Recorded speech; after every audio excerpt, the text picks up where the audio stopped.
আগামী লোকসভা নির্বাচনকে সামনে রেখে তেলিয়ামুড়া বিধানসভা কেন্দ্রের অন্তর্গত প্রতিটি বুথেই প্রায় প্রতিদিন জামকালো নির্বাচনী প্রচার চলছে। এরই অঙ্গ হিসাবে আজ অর্থাৎ বৃহস্পতিবার ৪৯ নম্বর বুথ এলাকায় স্থানীয় বিধায়িকা কল্যাণী সাহা রায় সহ অন্যান্য বিজেপি নেতৃত্ব এবং বিপুল সংখ্যক অনুগামীরা সম্মিলিতভাবে বাড়ি বাড়ি প্রচার কর্মসূচিতে অংশগ্রহণ করেন। এই প্রচার কর্মসূচিতে অংশগ্রহণ করে বিধায়িকা কল্যাণী সাহা রায় এদিকে যেমন সাধারণ মানুষের বিভিন্ন অভাব, অভিযোগ এবং মতামতগুলোকে গুরুত্ব সহকারে শোনেন, ঠিক এর পাশাপাশি আগামী দিনের নির্বাচনের পূর্ব ত্রিপুরা আসনে বিজেপি মনোনীত প্রার্থী কৃতি সিং দেববর্মাকে বিজয়ী করার আহ্বান রাখেন। নিজের অভিমত প্রকাশ করতে গিয়ে কল্যাণী সাহা রায় দাবি করেন, যেভাবে প্রতিনিয়ত মানুষ প্রচারে সাড়া তৈরি করছেন তাতে তিনি নিশ্চিত শুধু বিজয়ী নয়, বিপুল মার্জিনে পূর্ব ত্রিপুরা আসনে বিজেপি প্রার্থী জয়ী হবে। Bureau report.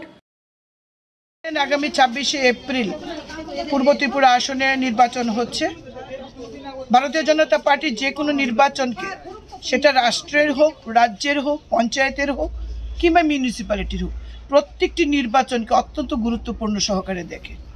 আমরা আমাদের কর্মসূচির অঙ্গ হিসাবে আমরা প্রত্যেকটি বুথে বুথে আমরা যাওয়ার চেষ্টা করছি। আমাদের মোদিজির যে আহ্বান, সম্পর্ক থেকে সমর্থন, এই উদ্দেশ্যকে সামনে রেখে, এই স্লোগানকে সামনে রেখে আমরা জনসম্পর্ক করছি। প্রত্যেকটি মানুষের বাড়িতে বাড়িতে যাচ্ছি, মানুষের অভাব অভিযোগ শুনছি এবং মানুষ কী কী সরকারি সুবিধা পাচ্ছেন আমরা সেটাও খবর নিচ্ছি। আশ্চর্যের বিষয় হচ্ছে যে কোনো ৫টি সুবিধা, সরকারি সুবিধা প্রত্যেকটি মানুষ পাচ্ছে। যেমন প্রত্যেকটি মানুষ ঘর পেয়েছেন, শৌচালয় পেয়েছেন, সামাজিক ভাতা ২০০০ টাকা পাচ্ছেন, বিনামূল্যে চাল পাচ্ছেন, আয়ুষ্মান ভারত কার্ড পাচ্ছেন। এই ৫টি সুবিধা প্রত্যেকটি পরিবারে প্রায় আমরা দেখতে পাচ্ছি। তো মানুষ এই রাজ্য সরকার এবং এই কেন্দ্রীয় সরকারের উপর খুশি এবং মানুষ বলছেন এটা মোদিজির নির্বাচন, সেখানে প্রার্থীকে নয়, সিম্বল হলো সবচেয়ে শেষ কথা।